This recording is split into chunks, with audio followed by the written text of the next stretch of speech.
President Trump contradicting his own White House, lashing out at cable news coverage, and even reigniting an old Twitter feud tonight. I want to bring in CNN presidential historians Timothy Naftali and Douglas Brinkley, the author of Rightful Heritage, Franklin D. Roosevelt and the Land of America, and senior political analyst David Gergen. Tim, I have to ask you this because it's been an incredibly tumultuous 48 hours. I'm not being facetious. I mean, do you think this White House and the president think the American people, or at least the media, we just fell off the turnip truck, like when they give these Well, answers? I mean, obviously, like a lot of us, I've been thinking about this too. First of all, I don't think that Donald Trump is afraid of the media. And Richard Nixon, and David Gergen can tell us more about that, I guess, but Richard Nixon was careful about lying. I mean, he lied, but he had other people lie for him.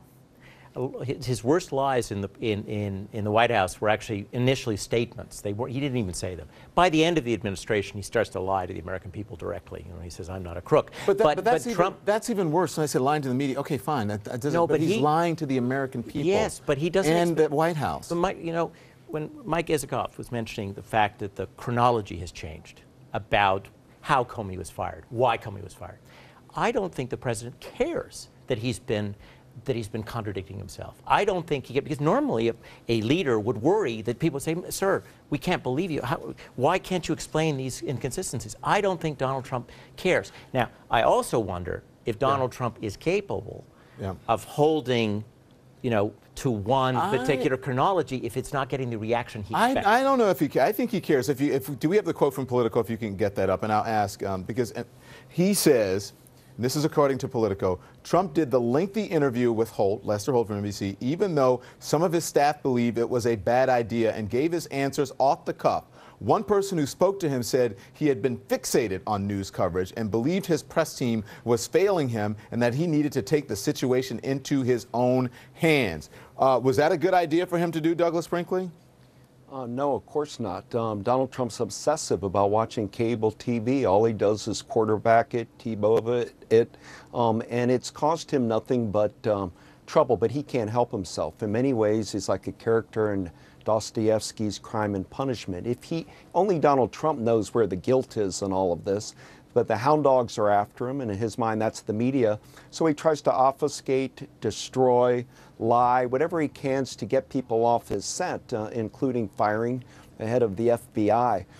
So where we're at now is Donald Trump's worried about what does, I think, Lieutenant General Mike Flynn know.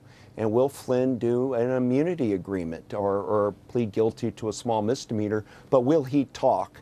Will he say, I got marching orders from Donald Trump to deal with Assange, to communicate with Russia on WikiLeaks?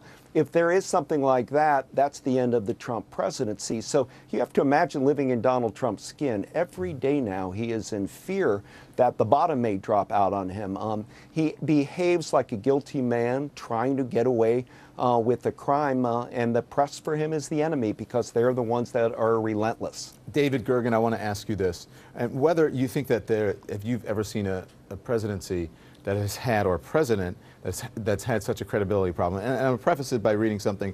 Our colleague here on CNN, Charles Blow, he wrote this new piece in the New York Times about the Trump administration contradictions surrounding James Comey, the firing there.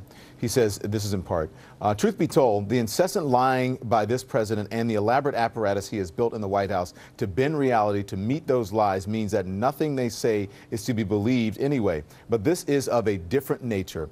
This says to America, I'm going to tell you a lie that is so outrageous that you will want to believe that some part of it is true to preserve your faith in truth, democracy, and mankind. What do you think of that? Striking, isn't it? Listen, Don, we've had examples of presidents lying to the public on a consistent basis now for at least a generation. Lyndon Johnson lied to us about the Vietnam War.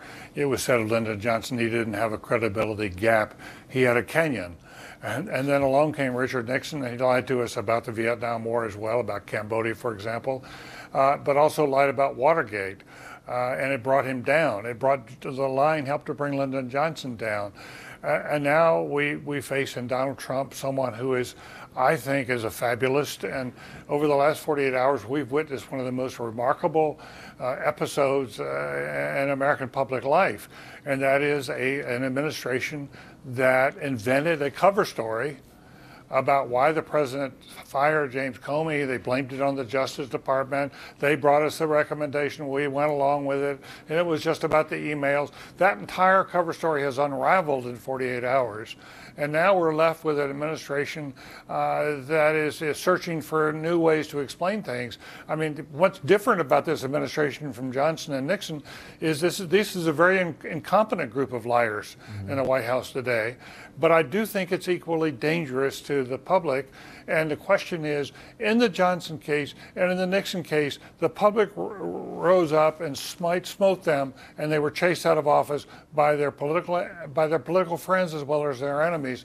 Will this happen again now? Is the country going to simply say this is Donald Trump? I think the country is so divided along political lines, and I think Charles Blow is right in this last part where he says, "This says to America, I'm going to tell you a lie that is so outrageous that you will want to believe that some part of it is true to preserve your faith in truth, democracy, and mankind." I think some people want to believe what he says has credibility, so that they will. I think he's right. They're reaching. I talk to people and I listen when there is no basis in truth at all, they will make an excuse for this president. And I think it's interesting that you called him a fabulous, not fabulous, but a fabulous, meaning he makes up tales. When he said that James Comey was a showboater in the interview, watch this.